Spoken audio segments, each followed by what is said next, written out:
मणिपुर में जो महिलाओं के साथ में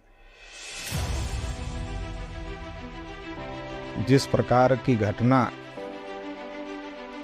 हुई है उससे पूरा देश शर्मसार है। और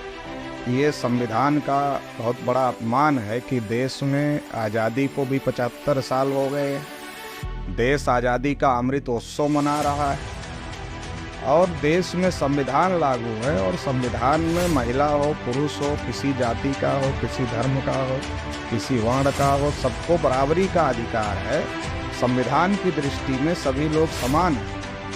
लेकिन जिस प्रकार से ब्राह्मणवादी मानसिकता के लोग सत्ता और व्यवस्था में बैठे हुए हैं और ब्राह्मणवादी लोगों ने जो हजारों साल से महिलाओं के प्रति जिस प्रकार का माइंड लोगों का तैयार करके रखा हुआ है, जिस प्रकार की मानसिकता लोगों की तैयार करके रखी हुई है, उसका ये नतीजा है कि इतनी बड़ी घटना देश में हुई जिससे पूरी दुनिया में देश को शर्मसार होना पड़ रहा है। तो ये जो इतनी बड़ी घिनौनी हरकत जिन लोगों ने किया है उनको फांसी की सजा दिया जाए। और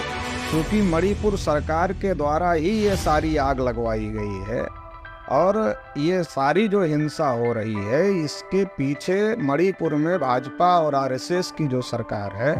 वही लोग हैं। तो इसलिए जो मणिपुर की सरकार है उस सरकार को बर्खास्त किया जाना चाहिए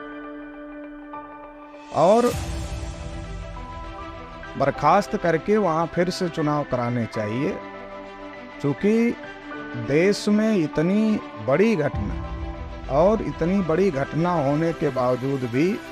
देश में जो मेन स्ट्रीम मीडिया है वो मेन स्ट्रीम मीडिया के द्वारा इसको बहुत लंबे समय तक इसको छुपाया गया, इसको दबा करके रखा गया। तो मीडिया पर भी लोगों ने नियंत्रण स्थापित कर लिया है और इसलिए जनता तक जो सही खबर है वो सही खबर नहीं पहुंच पा रही है। तो इसको लेकर राष्ट्रीय आदिवासी एकता परिषद ने 7 अगस्त को भारत बंद घोषित किया। राष्ट्रीय पिछड़ा वर्ग मोर्चा की तरफ से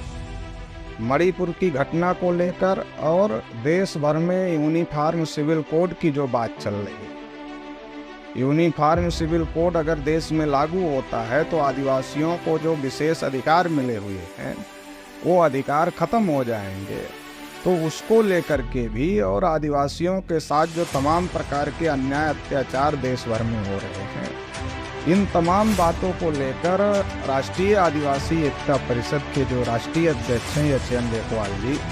उन्होंने 7 अगस्त को जो भारत बंद घोषित किया है उसको राष्ट्रीय पिछड़ा वर्ग मोर्चा की तरफ से हम लोग देश भर में समर्थन कर रहे हैं। राष्ट्रीय पिछड़ा वर्ग मोर्चा के सभी कार्यकर्ताओं को, पदाधिकारियों को, शुभचिंतकों को ये अपील है कि 7 अगस्त को राष्ट्रीय आदिवासी एकता परिषद के द्वारा जो भारत बंद घोषित किया गया उसमें पूरी ताकत के साथ में शामिल होकर के इस आंदोलन को सफल